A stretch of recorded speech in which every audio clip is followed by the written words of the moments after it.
Ang tunog ng nabasag na kristal ang bumasag sa katahimikan ng mansyon. Isang matalim na tunog na sinundan ng isang buntong hininga. Napatigil si Ro. Ang kanyang mga kamay ay mahigpit na nakahawak sa platong puno ng mainit na kanin. Sa kanyang unang linggo bilang kasambahay sa mansyon ng mga Villena, ito ang unang pagkakataon na nakarinig siya ng ganitong klaseng ingay. Nang iangat niya ang kanyang tingin, nakita niya ang eksena na parang isang nagyayelong larawan. Si Doña Celina, ang matandang ginang ng mansyon, ay nakatitig sa basang mantsa ng pulang alak sa kanyang dibdib. Ang paborito nitong alampay, na gawa sa pinong sinulid, ay sinisip-sip ang madilim na kulay. Ang kupitan ng alak ay basag sa sahig. Ang mga piraso nito ay kumikinang na parang mga luha sa ilalim ng marangyang aranya. "Oh my goodness! I'm so sorry, Mama!" Ang boses ni Bruna, ang manugang, ay puno ng pagkukunwaring pag-aalala. Ngunit ang mga mata nito, nakita iyon ni Ro, ay malamig. Walang bahid ng pagsisisi. Isang mabilis, halos hindi mahahalata. Nangisi ang sumilay sa mga labi nito bago ito muling nagsuot ng maskara ng isang mapagmahal na manugang. "Napakalamya ko naman. Nadulas sa kamay ko. Okay ka lang po ba, Mama?" Tanong ni Bruna habang kinukuha ang isang puting serbilyeta. Hindi sumagot si Doña Celina. Napayuko lamang ito, ang kanyang mga balikat ay bahagyang nanginig.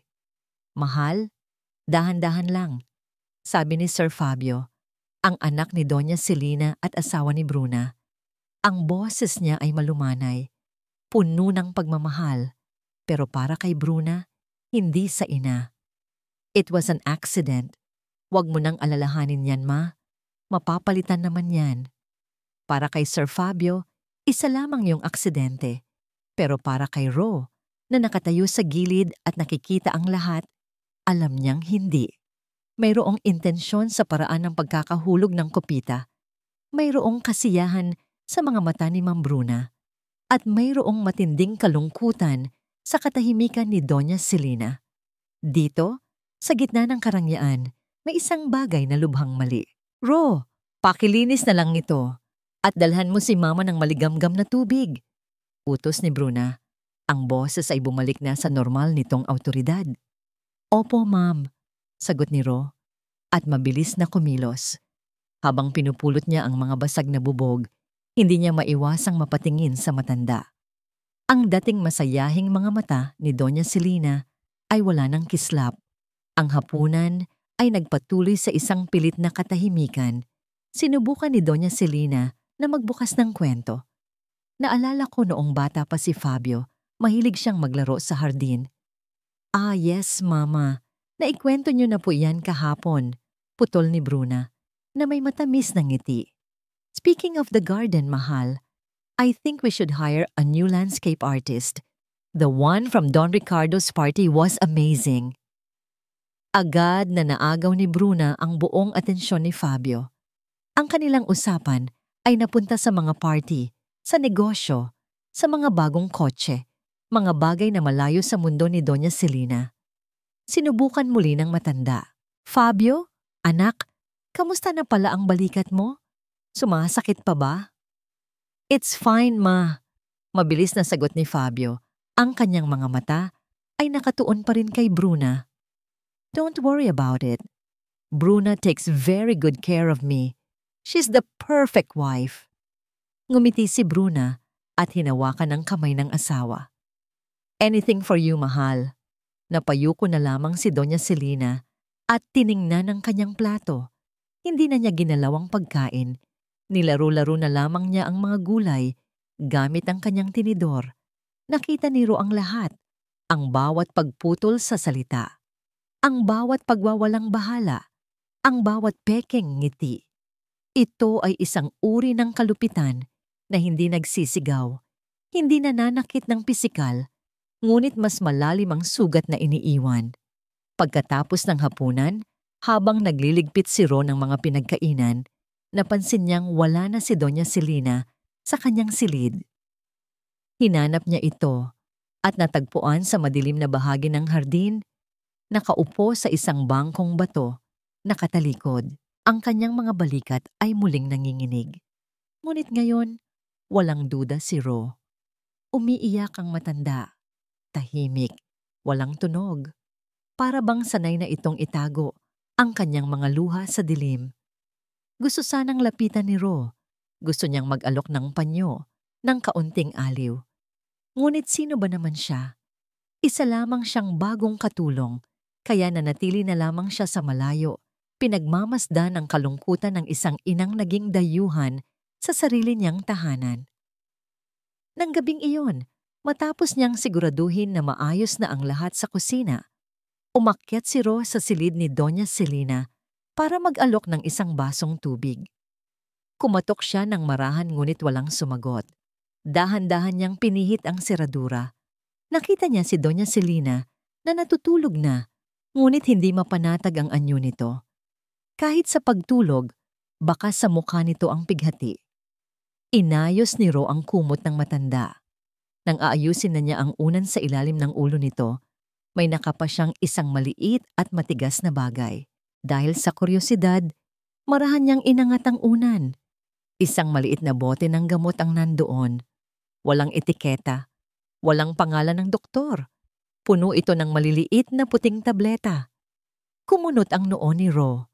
Alam niya kung ano ang itsura ng mga iniresetang gamot ni Doña Celina para sa alta presyon. Iniabot niya iyon sa matanda kaninang umaga. At hindi ganito ang itsura niyon. Ibang-iba ito. Hawak ang malamig na bote sa kanyang palad. Isang katanungan ang nabuo sa isip ni Ro. Isang katanungang naghatid ng kilabot sa kanyang buong katawan. Ano ang mga gamot na ito? At bakit ito itinago sa ilalim ng unan ni Doña Celina? Pagod. Iyon ang unang salitang pumasok sa isip ni Fabio habang minamaneho niya ang kanyang sasakyan papasok sa malawak na gate ng kanilang mansyon. Isang mahabang araw ng sunod-sunod na meeting sa kumpanya, ng mga problemang kailangang solusyonan, ng presyo na laging maging pinakamahusay. Ang tahanan niya ang kanyang kanlungan at si Bruna ang anghel na naghihintay sa kanya roon. Pagbukas pa lang niya ng pinto, sinalubong na siya ng isang matamis na ngiti at isang yakap na nagpapapawi sa lahat ng kanyang pagod. "Welcome home, mahal." Hinagkan siya ni Bruna sa labi. Amoy mamahaling pabango ito. Amoy kapayapaan. Sa mga kamay nito, hawak ang isang kopita ng paborito niyang alak. "You look stressed," sabi nito sa malambing na boses. "Here, relax for a bit." Kinuha ni Fabio ang alak at umupo sa malambot na sofa. Napapikit siya. Ito ang buhay na pinaghirapan niya. Isang magandang bahay, isang matagumpay na karera, at isang perpektong asawa. "Hi, mahal." Buntong hininga ni Bruna habang umuupo sa tabi niya at marahang minasahe ang kanyang mga balikat. "Medyo nag-aalala ako kay Mama." Agad na kumunot ang noo ni Fabio. "Bakit? Anong nangyari?" Hindi na naman niya ininom ang gamot niya para sa alta presyon kaninang tanghali. Sabi niya, nainom na raw niya. Paulit-ulit kong ipinaliwanag pero ayaw niyang maniwala. Malungkot na sabi ni Bruna. "Alam mo naman, ayoko lang siyang mapahamak." Napabuntong hininga si Fabio. Eto na naman. Ganoon talaga siguro kapag tumatanda. Nagiging makakalimutin. Pasensya ka na, mahal. Alam kong nahihirapan ka na sa pag-aalaga sa kanya. "Ano ka ba?" sabi ni Bruna. Hinahaplos ang kanyang pisngi. "Hindi ako nahihirapan. Mahal ko si Mama. Nag-aalala lang talaga ako. Baka kailangan na nating kumuha ng buha ng private nurse para sa kanya." Umiling si Fabio. "Wag muna. Ayokong isipin niyang pabigat siya. Nandyan ka naman. You're doing a great job." Ngumiti si Bruna. Isang ngiti na para kay Fabio ay puno ng pag-unawa at sakripisyo. "Gagawin ko ang lahat para sa pamilyang ito, mahal. Para sa'yo. At para kay Mama." Pagkatapos maghapunan, naisipan ni Fabio na puntahan ang kanyang ina sa silid nito. Naabutan niya itong nakaupo sa tabi ng bintana. Nakatingin sa kawalan. Ma, okay lang po kayo? Lumingon si Doña Celina. Nakita ni Fabio ang lungkot sa mga mata nito. Fabio, anak. Sabi ni Bruna, hindi niyo na naman daw ininom ang gamot ninyo. Nainom ko na anak. Ang ibinibigay niya sa akin ay iba. Ma, Bruna is just trying to help. Malumanay ngunit may diin na, sabi ni Fabio. She's worried about you.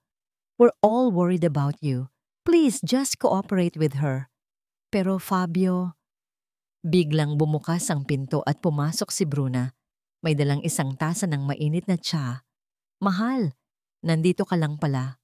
Mama, I brought you some chamomile tea para makatulog kayo ng mahimbing. Huwag na nating pagurin si Fabio. Pagod na yan galing sa trabaho.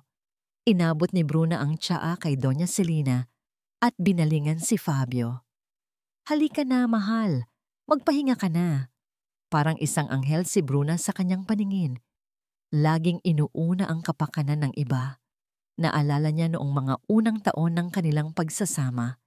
Naalala niya kung paano alagaan ni Bruna ang kanyang ina. Ipinagluluto, ipinapasyal, kinukwentuhan. Masaya sila noon.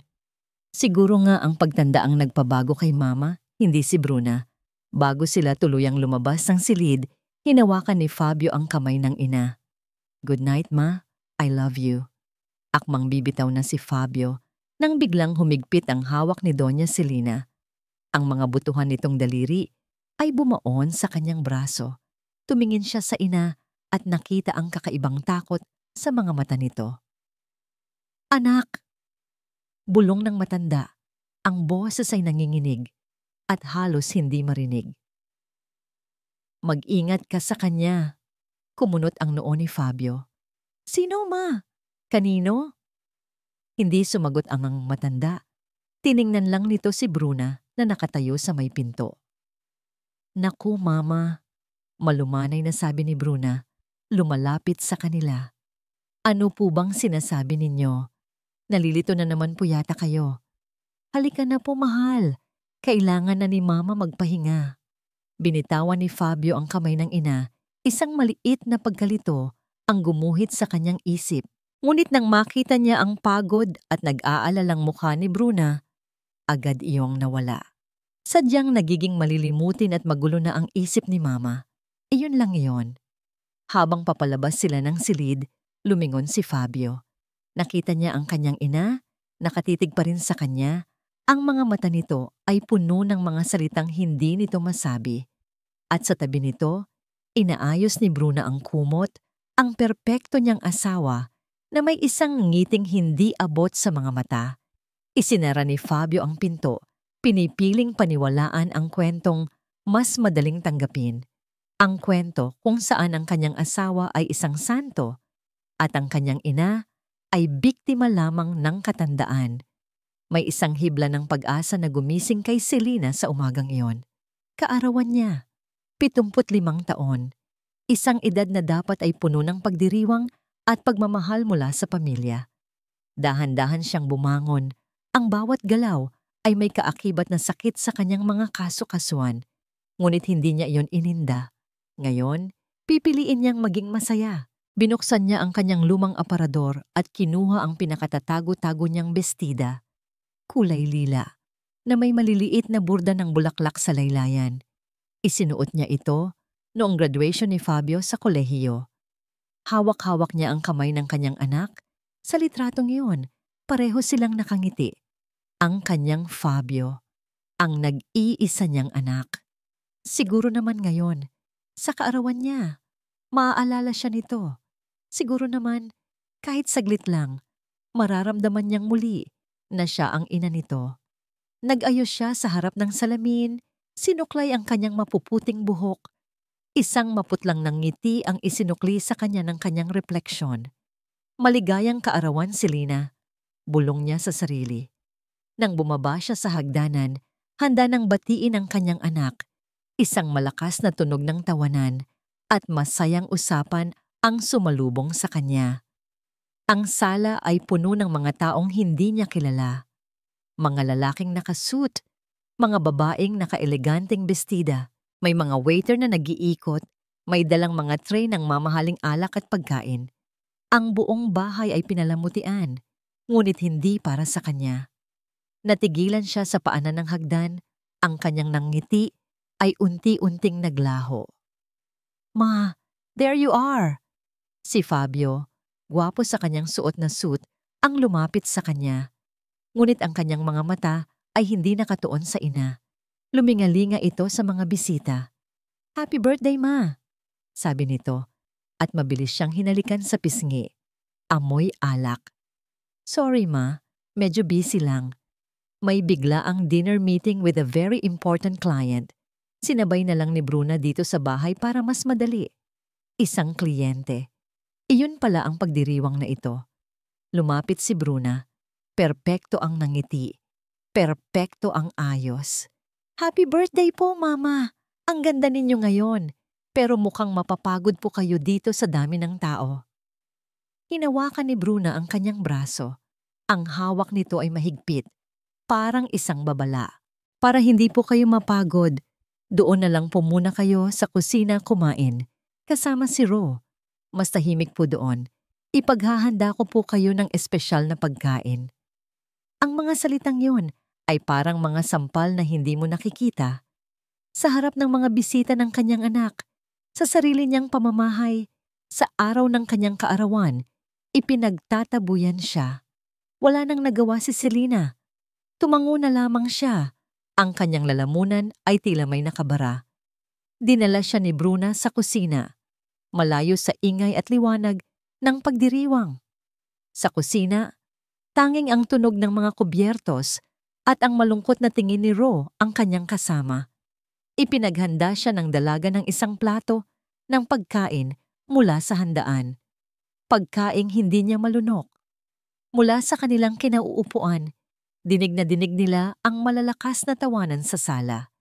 Dinig nila ang pagbanggit ni Fabio sa pangalan ni Bruna, puno ng paghanga. Dinig nila ang lahat ng saya na hindi para sa kanya.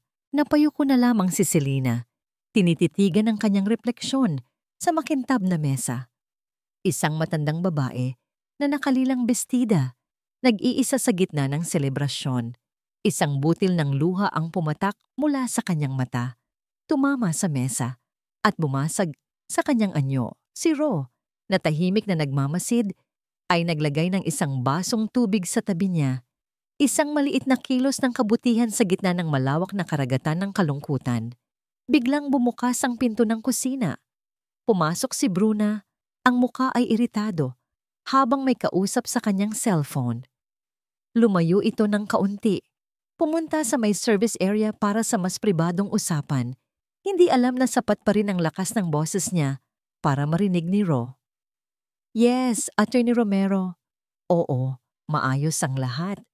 "He suspects nothing, as usual." Narinig ni Ro ang pangalan ng abogado.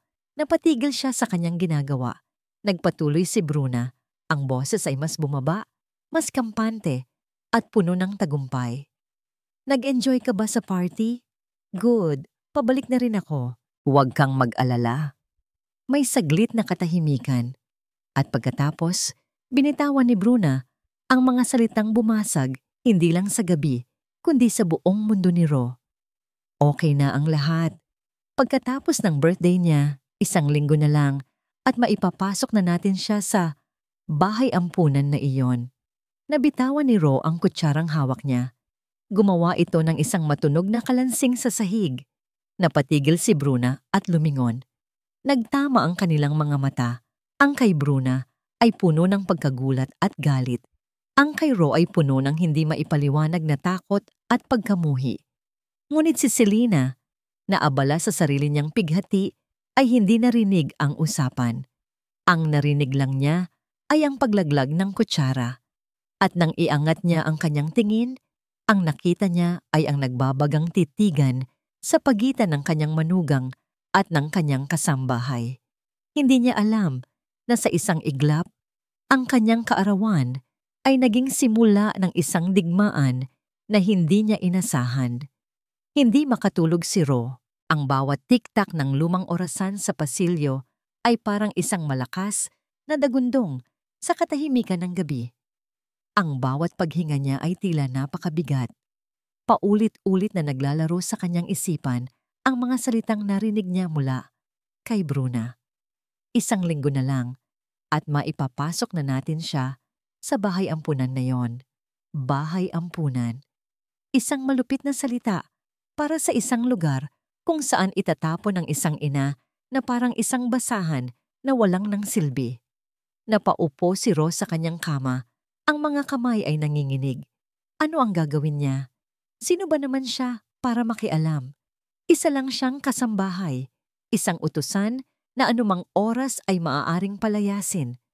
Mawawalan siya ng trabaho. Paano na ang pamilya niya sa probinsya na umaasa sa kanyang ipinapadala? Ang takot ay parang isang malamig na kamay na humahaplos sa kanyang batok. Ngunit pagkatapos, biglang pumasok sa kanyang isipan ang imahe ni Doña Celina kanina. Ang matandang nakalilang bestida, mag-isang kumakain sa kusina habang ang sarili niyang anak ay nagpapakasaya sa sala. Ang mga luhang tahimik na pumatak sa mesa at ang bote ng gamot na walang pangalan. Hindi niya kayang manahimik. Ang pananahimik ay pagkonsinti sa kasamaan. Ang pananahimik ay pagtalikod sa isang matandang walang ibang kakampi. Kinabukasan, mayroong isang kakaibang determinasyon sa bawat kilos ni Ro. Ang kanyang takot ay naroon pa rin, nakatago sa isang sulok ng kanyang puso. Ngunit dinaig na yon ng isang mas malakas na damdamin, ang pangangailangan na gawin ng tama. Mayroon siyang plano, isang simple at mapanganib na plano. Habang naglilinis siya ng sala, kinuha niya ang kanyang mumurahing cellphone at binuksan ang voice recorder. Itinago niya ito sa bulsa ng kanyang duster. Tinitiyak na ang mikropono ay nakalabas ng bahagya. Nakita niyang bumababa si Bruna sa hagdanan. Masungit ang mukha, tila kulang sa tulog. Ito na ang pagkakataon. Dumaan si Ro sa tapat ng isang maliit na mesang may nakapatong na murang florera. Aksidente niyang nasagi ito ng kanyang siko. Plag! Ang tunog ng nabasag na florera ay umalingaw-ngaw sa buong sala. Ano ba iyan? Sigaw ni Bruna. Ang kanyang mga mata ay nanlilisik sa galit. Hindi ka ba tumitingin sa dinadaanan mo? Ang tanga-tanga mo naman. Mabilis na yumuko si Ro, nanginginig, at sinimulang pulutin ang mga bubog. Sorry po, ma'am. Paumanhin po. Hindi ko po sinasadya. Hindi sinasadya. Palagi na lang kayong ganyan, mga walang silbi. Lumapit si Bruna, nakapamaywang. Pati ba naman ikaw? Magiging pabigat na rin tulad ng matandang yan. Puro abala ang idinudulot sa akin. Napatigil sa paghinga si Ro. Ito na. Alam mo ba kung gaano kahirap ang buhay dito? Kailangan kong alagaan ang asawa ko, ang bahay na ito, at higit sa lahat, ang isang matandang ulyanin na pabigat sa aming lahat. Patuloy ni Bruna, ang bawat salita ay puno ng kamandag. Hindi ko na alam kung hanggang kailan ko pa matitiis to. I can't wait to get rid of that old woman. Iyon na ang mga salitang kailangan niya. Sorry po talaga, ma'am. Paulit-ulit na sabi ni Ro, pinipigilan ng sarili na mag-angat ng tingin. Ayaw ipakita ang nag-aalab na galit sa kanyang mga mata. Linisin mo yan at ibabawas ko sa sahod mo ang halaga niyan.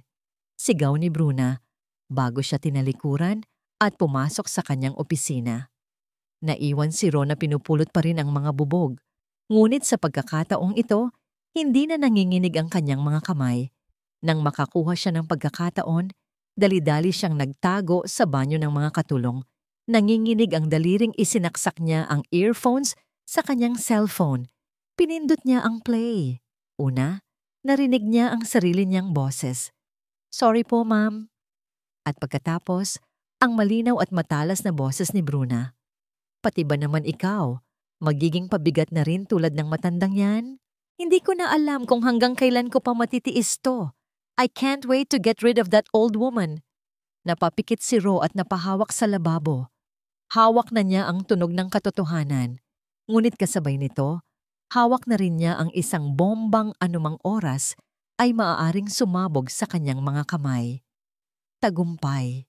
Iyon ang salitang ninamnam ni Bruna habang tinitingnan ang kanyang perpektong refleksyon sa salamin ng isang mamahaling restaurant.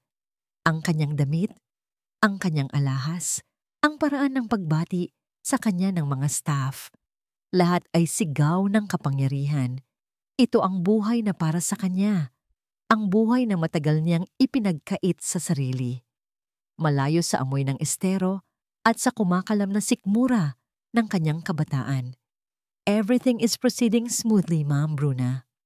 Ang makinis na boses ni Attorney Romero ang pumutol sa kanyang pagmumuni-muni. Nakaupo ito sa kanyang harapan, isang buwaya na nakabihis tupa. Inilapag nito sa mesa ang isang mamahaling leather briefcase. "The medical papers are ready," sabi nito sa mahinang boses. Iniaabot sa kanya ang isang brown envelope. "It states here that Doña Celina is suffering from severe dementia and paranoia. Any doctor from our network will confirm this diagnosis. Walang makakapagduda." Binuksan ni Bruna ang envelope at mabilis na tiningnan ang mga dokumento. Pekeng resulta ng laboratorio. Pekeng pirma ng doktor. Isang obra maestra ng kasinungalingan. "Good," sabi niya. Isang malamig na ngiti ang gumuhit sa kanyang mga labi. "How about the other document?" Ngumiti rin si Attorney Romero. "The final piece of the puzzle. Once she signs this, and once we've moved her to the facility, the transfer of her remaining assets to your name will be seamless." Napatingin si Bruna sa labas ng bintana. May nakita siyang isang batang pulubi na nanlilimahid. Napakunot ang kanyang noo. Naalala niya ang kanyang sarili. Isang batang uhugin, laging gutom, laging pinandidirihan. Naalala niya ang sumpang binitawan niya sa sarili. Hinding-hindi na siya babalik sa putik. Gagawin niya ang lahat. Yayapakan ang lahat ng kailangang yapakan para lang manatili sa itaas.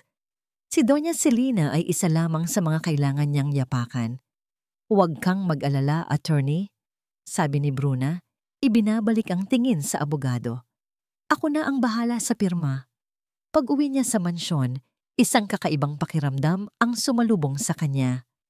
Tahimik ang bahay, ngunit parang may mga matang nakamasid. Nakita niya si Rona, nagpupunas ng mga muebles.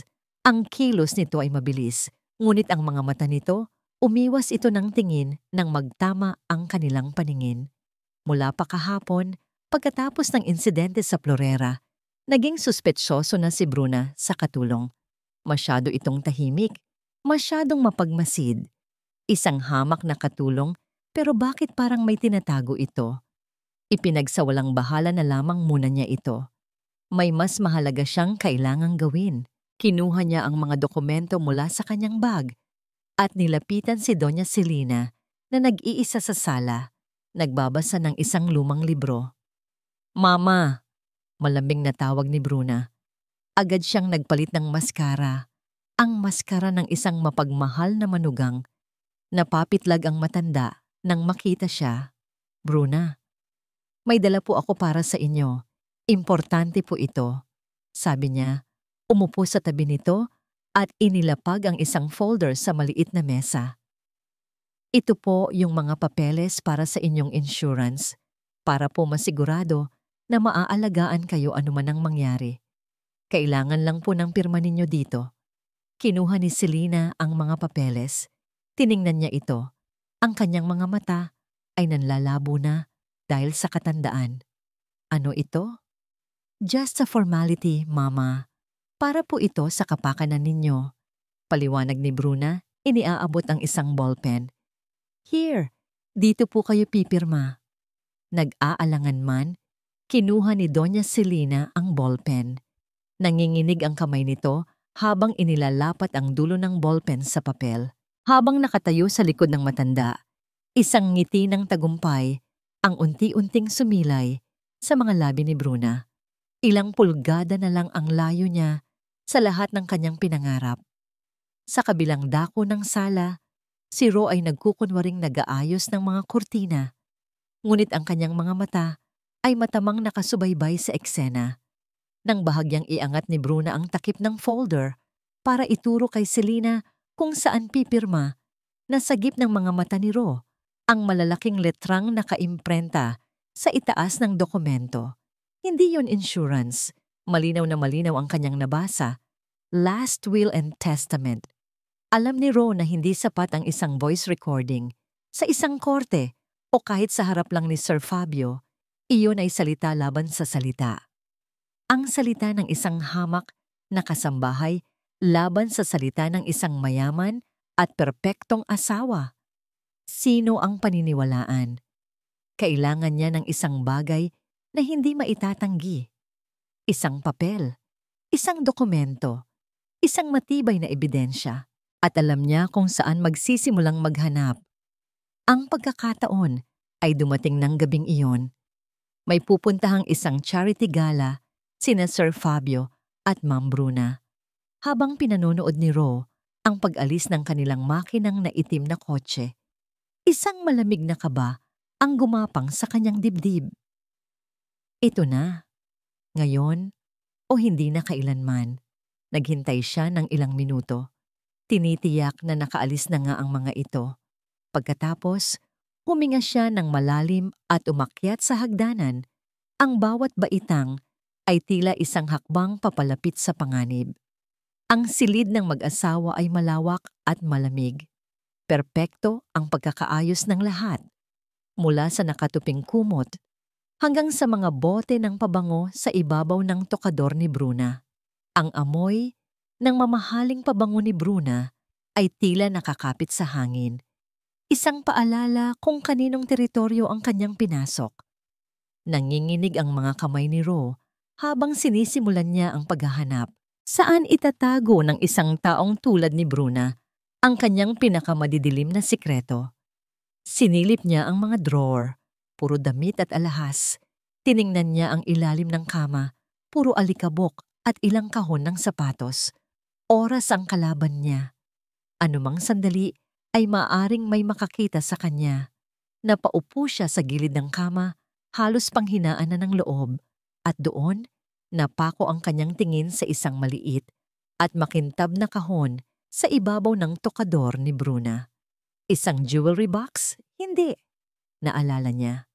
Minsan, nakita niyang may kinuha si Bruna roon, isang maliit na susi, bago ito yumuko sa gilid ng kama. Mabilis na tumayo si Ro. Kinuha niya ang susi mula sa kahon. Lumuhod siya at muling sinilip ang ilalim ng kama. Sa pinakadulong bahagi, sa ilalim ng madilim na anino, may isang patag na metal na kahon na nakatago. Sakto. Nagkasya ang susi. Sa isang marahang tunog ng pag-click, bumukas ang kahon. Ang tibok ng puso ni Ro ay tila huminto. Sa loob, maayos na nakasalansan ang mga dokumento. Kinuha niya ang nasa pinakaibabaw. Isang folder na may nakasulat na pangalan ng isang ospital na hindi pamilyar sa kanya. Binuksan niya ito. Ang kanyang mga mata ay nanlaki sa kanyang nabasa. Patient. Selena Villena. Diagnosis, severe dementia, acute paranoia. Isang kasinungalingan.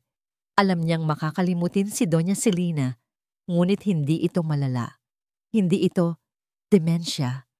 At lalong hindi ito paranoia. Ang nakikita niya sa matanda ay takot, hindi paranoia. Sunod-sunod ang mga pekeng medical results. May pirma pa ng isang doktor na hindi niya kailanman narinig na binanggit sa mansyon. Ito ang kanilang sandata para maipasok si Doña Selena sa isang bahay ampunan para maipakita sa lahat na ang matanda ay wala na sa tamang pag-iisip. At sa ilalim ng lahat ng iyon, naroon ang isa pang dokumento. Ang mismong papel na nakita niyang pinipilit ipapirma kay Doña Selena. Ang Last Will and Testament. Hindi pa ito napipirmahan, ngunit naroon na ang lahat ng detalye. Halos lahat ng mahahalagang ari-arian ni Doña Selena ay nakapangalan na kay Bruna. Walang oras para mag-isip. Mabilis niyang inilabas ang kanyang cellphone. Nanginginig ang mga kamay na pinindot niya ang kamera. Isa-isa niyang kinuhanan ng litrato ang bawat pahina ng mga dokumento, ang medical records, ang di pa napipirmahang testamento. Click, click, click. Ang bawat tunog ng kamera ay parang isang putok ng baril sa tahimik na silid. Nang matapos siya, maingat niyang ibinalik ang lahat sa loob ng kahon. Ikinandado niya ito, ibinalik sa ilalim ng kama at inilagay ang susi sa pinagkuhanan niya. Huminga siya ng maluwag. Nagawa niya. May ebidensya na siya. Ngunit nang akmang tatayo na siya para umalis, isang pamilyar na tunog mula sa labas ang nagpatigil sa kanyang paghinga. Ang tunog ng isang sasakyang papasok sa garahe. Bumalik sila ng mas maaga sa inaasahan. Natataranta, mabilis na tumayo si Ro at inayos ang kanyang sarili. Kailangan niyang makaalis sa silid. Ngayon na. Ngunit huli na ang lahat. Narinig niya ang kanilang mga boses sa pasilyo. Palapit ng palapit. At pagkatapos, ang tunog ng susi na ipinapasok sa seradura ng silid. Pumihit ang doorknob. Dahan-dahang bumukas ang pinto. Pagod at kaunting inis. Iyon ang nararamdaman ni Fabio habang binubuksan niya ang pinto ng kanilang silid. Ang charity gala ay naging mas matagal kaysa sa inaasahan. Puno ng mga pilit ng ngiti at walang katuturang usapan. Ang gusto lang niya ay humiga sa tabi ng kanyang asawa at matulog. Ngunit ang eksenang bumungad sa kanya ay nag-alis ng lahat ng antok sa kanyang katawan. Si Ro, ang kanilang bagong kasambahay, ay nakatayo sa gitna ng kanilang silid. Ang mukha nito ay putlang-putla. Ang mga mata ay nanlalaki sa gulat at takot, para itong isang magnanakaw na nahuli sa akto. Naramdaman ni Fabio ang pag-igting ng kanyang mga panga. Ro, anong ginagawa mo rito? Tanong niya. Ang boses ay malamig at puno ng awtoridad. Bago pa man makasagot si Ro, isang matinis na sigaw ang pumunit sa katahimikan. Magnanakaw! Si Bruna. Mabilis itong pumasok sa silid. Itinulak si Fabio sa gilid at galit na hinarap si Ro. Ang kanyang mukha, na kanina lang ay kalmado, ay isa ng maskara ng galit at pagiging biktima.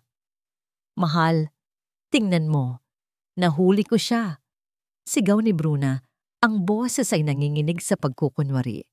Kaya pala kanina pa ako kinakabahan. May masama akong nararamdaman. Nandito siya para pagnakawan tayo. Tumingin si Fabio mula kay Bruna patungo kay Ro. Ang isip niya ay naguguluhan. Ro, magpaliwanag ka. Sir, ma'am, hindi po ako magnanakaw. Nagsimulang magsalita si Ro. Ang boses ay garalgal. May kailangan lang po akong patunayan. Tungkol po kay Ma'am Bruna. Sinungaling, putol ni Bruna. Bigla niyang napansin ang cellphone sa nanginginig na kamay ni Ro. At ano yan? Anong hawak mo? Ang cellphone mo? Bakit?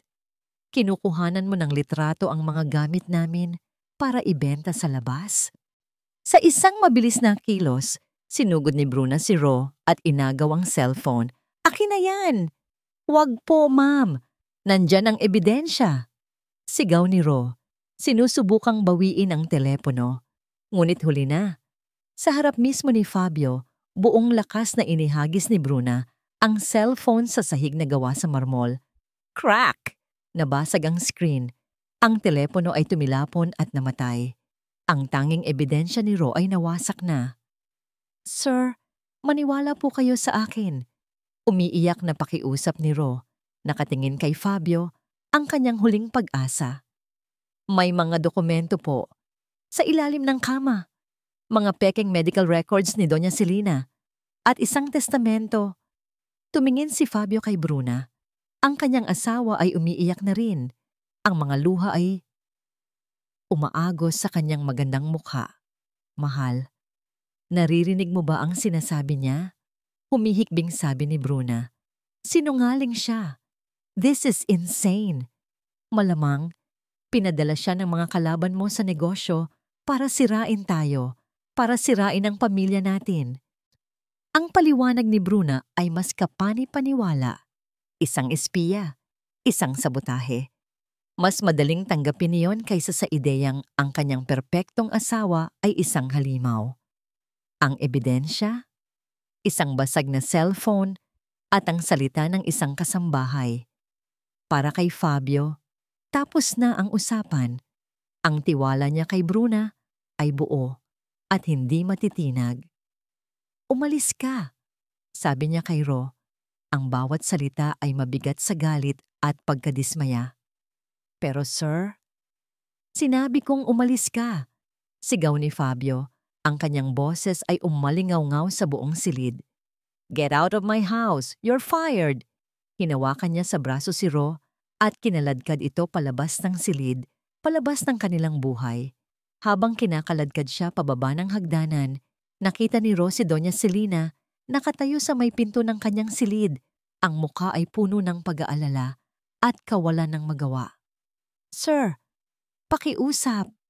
Huling sigaw ni Ro habang itinutulak siya ni Fabio palabas ng pinto. Sir, tingnan ninyo ang mga dokumento sa ilalim ng kama. Tingnan ninyo ang totoong kulay ng asawa ninyo. Blam! Isinara ni Fabio ang pinto ng buong lakas. Ang huling mga salita ni Ro ay naiwan sa labas, sa malamig na hangin ng gabi. Hingal na napasandal si Fabio sa pinto. Niyakap siya ni Bruna mula sa likod. Shh, mahal. It's over. We're safe now. Niyakap niya pabalik ang kanyang asawa, ang babaeng pinaniniwalaan niyang biktima. Ngunit sa kabila ng init ng yakap ni Bruna, sa kabila ng kanyang galit, isang maliit na tinik ang bumaon sa kanyang isipan. Isang tinik na iniwan ng desperadong sigaw ng isang kasambahay. Tingnan ninyo ang mga dokumento sa ilalim ng kama. Ipinilig niya ang kanyang ulo. Kalokohan. Isang desperadong kasinungalingan mula sa isang taong nahuli. Ngunit sa katahimikan ng mansyon, ang tinik ay nanatili, maliit ngunit matalas, naghihintay na mag-iwan ng lason ng pagdududa. Sa mga unang oras, matapos ang pagpapaalis kay Ro, ang naramdaman ni Fabio ay isang uri ng galit na may halong katwiran. Tama lang ang ginawa niya. Ipinagtanggol niya ang kanyang asawa. Ipinagtanggol niya ang kanyang pamilya mula sa isang maninirang puri.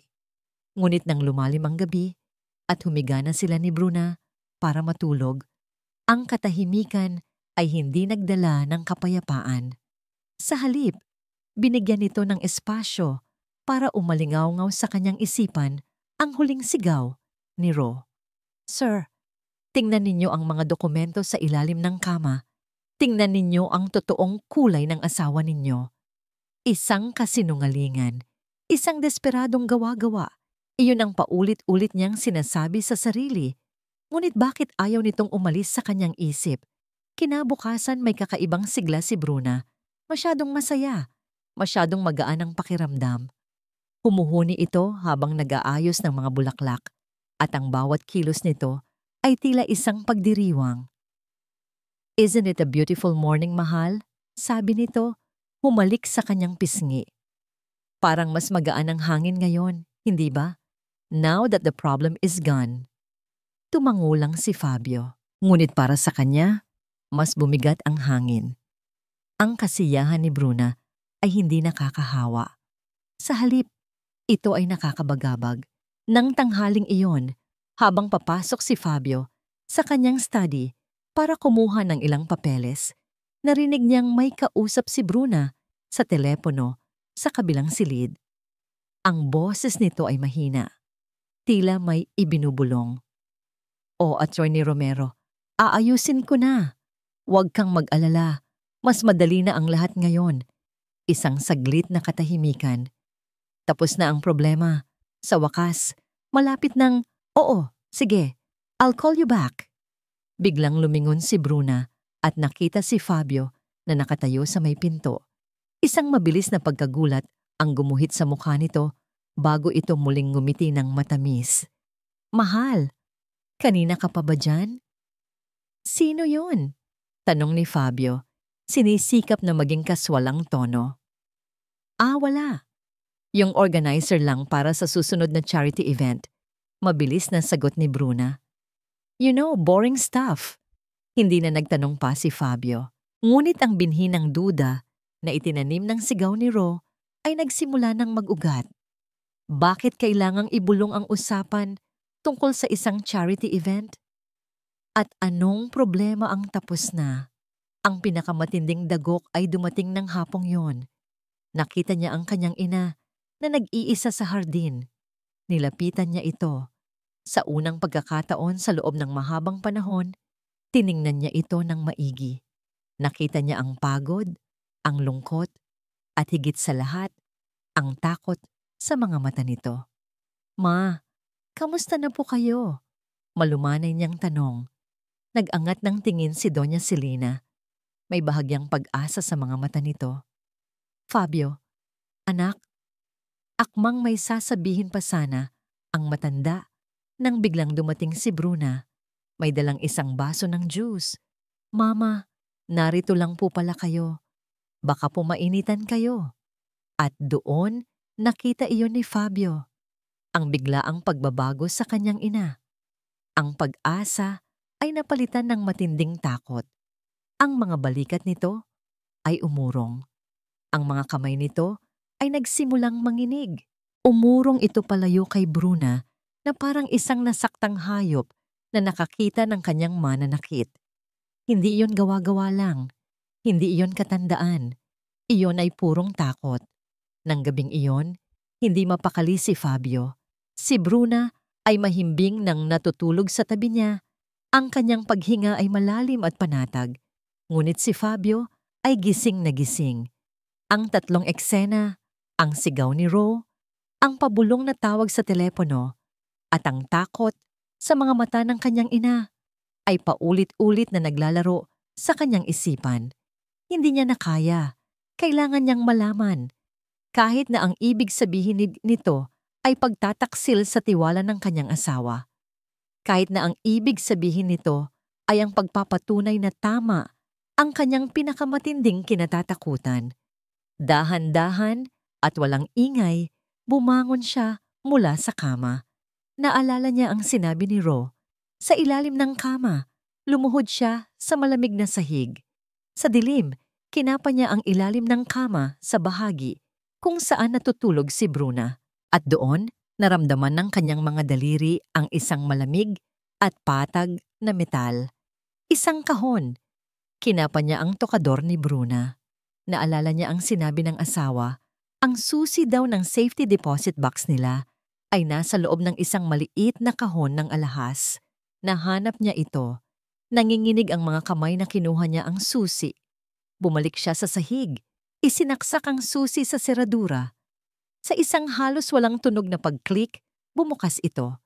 Ginamit niya ang ilaw mula sa kanyang cellphone para aninagin ang laman. Mga dokumento. Kinuha niya ang folder na nasa pinakaibabaw. Isang folder na may pangalan ng isang pribadong ospital. At sa ilalim nito, ang pangalan ng kanyang ina. Patient, Celina Villilena. Binuksan niya ang folder. Ang mga salitang sumalubong sa kanya ay tila mga suntok sa kanyang sikmura. Diagnosis, severe dementia, acute paranoia, recommended for long-term institutional care. Nanlamig ang buo niyang katawan, huminto ang kanyang paghinga. Totoo ang lahat. Ang umagang yon ay nagsimula tulad ng dati. Puno ng katahimikan na halos nakakabingi. Puno ng paghihintay sa susunod na masasakit na salita. Sa susunod na pagwawalang bahala. Ngunit may kakaiba. Hindi pa bumababa si Fabio mula sa kanyang silid. Si Bruna naman ay balisa, palakad-lakad at panay ang sulyap sa hagdanan. Nakahanda na ang almusal sa mesa, ngunit walang gumagalaw. Si Celina ay nakaupo sa kanyang karaniwang pwesto, tahimik na nagmamasid. Ang puso niya ay kabado, ngunit hindi niya alam kung bakit. At pagkatapos, narinig nila ang mga yabag. Bumaba si Fabio sa hagdanan, ngunit hindi ito ang kanyang anak na abala at walang pakialam. Ang Fabio na nakikita ni Celina ngayon ay may daladalang bigat sa kanyang mga balikat. Ang kanyang mga mata ay madilim, puno ng isang emosyon na hindi pa nakikita ni Celina dati. Isang malamig na galit. Wala siyang sinabi. Dumiretso siya sa hapagkainan. Hindi siya umupo. Sa halip, inilapag niya ng may diin ang isang brown na folder sa ibabaw ng mesa, sa harap mismo ni Bruna. Ang tunog ay umalingaw-ngaw sa tahimik na silid. "Ano to, mahal?" tanong ni Bruna. Pilit na pinapasigla ang boses. "Mga papeles ba yan para sa trabaho? Kumain ka muna." "Buksan mo," utos ni Fabio. Ang boses ay matigas na parang bato. Biglang nawala ang nangiti sa mukha ni Bruna. Tiningnan niya si Fabio. Pagkatapos ay ang folder. Dahan-dahan na may nanginginig na kamay. Binuksan niya ito. Nang makita niya ang laman, ang mga pekeng medical records, isang mabilis na pagbabago ang nangyari sa kanyang mukha. Pinalitan ng purong takot ang kanyang pagkukunwari. "Fabio, I can explain." "Explain what?" tanong ni Fabio. Ang boses ay nagsimula ng umakyat. "Explain this diagnosis. Severe dementia. Acute paranoia. Ipaliwanag mo sa akin, Bruna. Kailan pa naging baliw ang nanay ko?" "Hindi ko alam yan. Baka may naglagay lang niyan diyan para sirain ako." "Si Ro, gawa niya to." Desperadong katwiran ni Bruna. Ngumisi si Fabio, isang ngisi na walang bahid ng saya. "Si Ro?" "Oo, may kinalaman nga si Ro." Kinuha ni Fabio ang kanyang laptop mula sa isang kalapit na mesa. Binuksan niya ito at pinindot ang play. Biglang napuno ang silid ng isang pamilyar na boses. Ang boses ni Bruna. "Pati ba naman ikaw? Magiging pabigat na rin tulad ng matandang yan? I can't wait to get rid of that old woman." Nanigas si Bruna sa kanyang kinauupuan. Ang kulay ay unti-unting nawala sa kanyang mukha. Bago pa masira ang cellphone ba niya, nagawa na palang i-email sa akin ni Ro ang recording at ang mga litrato. Paliwanag ni Fabio, ang bawat salita ay parang isang martilyo. "Hindi ko lang binuksan dahil naniwala ako sa'yo, dahil bulag ako." "Fabio, mahal, pakinggan mo ako." "Hindi!" sigaw ni Fabio. Ang kanyang kamao ay bumagsak sa mesa. "Ako naman ngayon ang pakinggan mo. All this time, all these years, pinaniwala mo akong mahirap alagaan si Mama. Pinaniwala mo akong pabigat siya. Pero ang totoo, ikaw ang nagpapahirap sa kanya. Ikaw ang demonyo sa pamamahay na ito." Sa pagkakarinig sa mga salitang iyon mula sa sarili niyang anak, isang bagay ang nagbago sa loob ni Selena. Ang takot na matagal nang naninirahan sa kanyang puso ay unti-unting naglaho at napalitan ito ng isang lakas na matagal na niyang hindi naramdaman. Nang si Bruna, sa kanyang huling desperadong pagtatangka, ay bumaling sa kanya. "Mama, please, tell him tell him it's not true. Sabihin niyo sa kanya." Hindi na siya ang dating Selena na yumuyuko. Dahan-dahang tumayo si Selena. Ang kanyang mga kamay ay nanginginig pa rin. Ngunit ang kanyang boses, nang sa wakas ay lumabas ito, ay matatag. Ang alak. Simula niya, ang kanyang tingin ay diretso kay Bruna. "Ang alak na aksidenteng natapon sa alampay ko. Nakita ko ang nangiti mo." Napasinghap si Bruna. "Ang mga gamot na ibinibigay mo sa akin," patuloy ni Selena. "Ang mga pampatulog. Para magmukha akong laging mahina at nalilito sa harap ng anak ko." Tumingin siya kay Fabio. Ang mga luha ay nagsimula nang mamuo sa kanyang mga mata. "Anak, bawat araw, ipinaramdam niya sa akin na wala akong silbi, na isa akong basura sa sarili kong bahay." Sa unang pagkakataon, nagsalita siya. At sa bawat salita, ang bigat sa kanyang dibdib ay nababawasan. Nang wala nang masabi, nang ang lahat ng kasinungalingan ay nabunyag na, ang tunay na Bruna ay lumabas.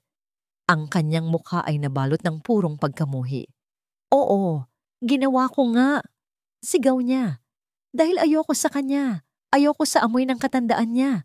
Ayoko sa pagiging pabigat niya. Karapat-dapat lang siya sa isang bahay ampunan. At ikaw," turo niya kay Fabio, "napaka-bulag mo para makita yon." Iyon na ang huling salita. Isang nakakabinging katahimikan ang bumalot sa silid. At pagkatapos, nagsalita si Fabio. Ang boses ay kalmado na, ngunit puno ng bigat ng isang pinal na desisyon. Lumayas ka. Ano? Sinabi ko, lumayas ka sa pamamahay ko. Ulit ni Fabio. Hindi na nakatingin sa kanya, kundi sa kanyang ina. Kunin mo ang mga gamit mo at umalis ka. Ngayon din. Tumawa si Bruna, isang tawang walang buhay. Magbabayad ka rito, Fabio. Magsisisi ka. Umalis ka na bago pa ako tumawag ng pulis. Iyon na ang nagpatahimik sa kanya. Sa huling pagkakataon, tiningnan ni Bruna si Selena, isang tinging puno ng lason, bago ito mabilis na tumalikod at umakyat sa hagdanan. Naiwan si Fabio at Selena sa katahimikan. Walang nagsasalita. At pagkatapos, dahan-dahang lumapit si Fabio sa kanyang ina. Lumuhod siya sa harap nito, hinawakan ang mga kamay nito, at sa unang pagkakataon, sa loob ng maraming taon, umiyak na parang isang batang nagsisisi. Mama, patawarin na niyo ako. Hinaplos ni Selena ang buhok ng kanyang anak. Ang kanyang mga luha ay hindi na luha ng pighati, kundi luha ng paglaya. Lumipas ang ilang linggo. Ang mansyon, na dating parang isang malamig na hawla, ay unti-unting nagbabalik sa pagiging isang tunay na tahanan. Wala na ang amoy ng mamahaling pabango ni Bruna na kumakapit sa hangin. Wala na ang bigat ng mga tinging mapanghusga. Ngunit ang katahimikan ay nanatili. Hindi na ito ang katahimikang puno ng tensyon, kundi isang katahimikang puno ng mga salitang hindi pa masabi. Gabi-gabi, umuupo si Fabio sa tabi ng kanyang ina sa hardin. Hindi sila gaanong nag-uusap. Pinapanood lang nila ang paglubog ng araw, ang pagbabago ng kulay ng langit, mula sa kahel patungong lila. Sa mga sandaling iyon, nararamdaman ni Fabio ang bigat ng bawat araw, bawat linggo, bawat taon na pinabayaan niya ang kanyang ina. Ang salitang patawad ay napakadaling sabihin, ngunit ang paghilom ng sugat na nilikha ng kanyang pagkabulag ay isang mahabang proseso. Isang hapon, habang tinutulungan niya ang kanyang ina sa pag-aayos ng mga lumang album ng litrato, nakita niya ang isang pamilyar na ngiti, ang nangiti ni Ro. Ma, sabi ni Fabio, ang boses ay halos pabulong. Kailangan ko siyang puntahan. Tumangulang si Doña Selena, isang ngiti ng pag-unawa ang nasa kanyang mga labi. Ang address na nakuha ni Fabio mula sa agency ay nagdala sa kanya sa isang maliit at simpleng paupahan sa kabilang bahagi ng syudad. Malayo sa karangyaan ng kanyang mundo, kumatok siya sa pinto. Ang puso niya ay kumakabog sa hiya at pagsisisi. Ang nagbukas ng pinto ay si Ro. Ang gulat sa mga mata nito ay mabilis na napalitan ng isang maingat na distansya. Sir Fabio, sabi nito, ang boses ay formal. Ro, pasensya ka na sa abala, sabi ni Fabio, hindi malaman kung paano magsisimula. Pwede ba tayong mag-usap? Kahit saglit lang? Pinapasok siya ni Ro sa maliit nitong sala. Simple lang ang mga gamit, ngunit malinis at maayos. Walang paligoy-ligoy na sinabi ni Fabio ang lahat. Patawad, Ro. Patawarin mo ako sa hindi ko paniniwala sa'yo. Patawarin mo ako sa paraan ng pagtrato ko sa'yo. Naging bulag ako, Ro. At dahil sa katapangan mo, namulat ako. Nakinig lang si Ro. Ang kanyang muka ay hindi nagpapakita ng anumang emosyon. Alam kong hindi kayang bayaran ng kahit anong halaga ang ginawa mo, patuloy ni Fabio. Ngunit gusto naming bumalik ka, hindi bilang kasambahay, mabilis niyang idinugtong. Bilang tagapamahala ng mansyon, bilang kaibigan ng pamilya. Please, Ro, kailangan ka namin ni Mama. Isang butil ng luha ang pumatak mula sa mata ni Ro. Isang luha na dala hindi ng sakit, kundi ng paggaan ng kalooban. Salamat po, sir, sabi nito sa nanginginig na boses. Salamat po. Ang pagbabalik ni Ro sa mansyon ay ang simula ng tunay na pagbabago. Dinala niya Hindi lang ang kanyang husay sa pag-aasikaso, kundi ang init at sigla na matagal nang nawala sa tahanan. Isang gabi, naabutan ni Fabio ang kanyang ina at si Rose sa kusina, sabay na tumatawa habang gumagawa ng paboritong kakanin ni Selena noong bata pa ito. Ang tunog ng kanilang tawanan ay ang pinakamagandang musikang naririnig niya sa loob ng mahabang panahon. Umupo siya kasama nila, hindi na bilang isang amo, kundi bilang isang kapamilya. Habang pinapanood niya ang dalawang babae, ang inang minuntik na niyang mawala at ang babaeng nagligtas sa kanilang lahat. Isang malalim na pag-unawa ang tumagos sa puso ni Fabio. Ang tunay na kayamanan ay hindi nasusukat sa laki ng bahay o sa dami ng pera sa bangko. Ito ay nasusukat sa lalim ng pagmamahal, sa halaga ng katapatan, at sa tapang na ipaglaban ang mga taong mahalaga sa'yo. Ang sarap nito, Ma, sabi ni Fabio, pagkatapos tikman ng kakanin. Ngumiti si Doña Selena, isang ngiting totoo. Isang ngiting abot hanggang sa mga mata na matagal nang nawala. Katulad ng dati, di ba, anak? Opo, Ma, sagot ni Fabio. Ang kanyang mga mata ay nag-uumpisa ng magluha sa saya. Katulad ng dati. Sa unang pagkakataon sa loob ng napakahabang panahon, naramdaman ni Fabio na tunay siyang nakauwi.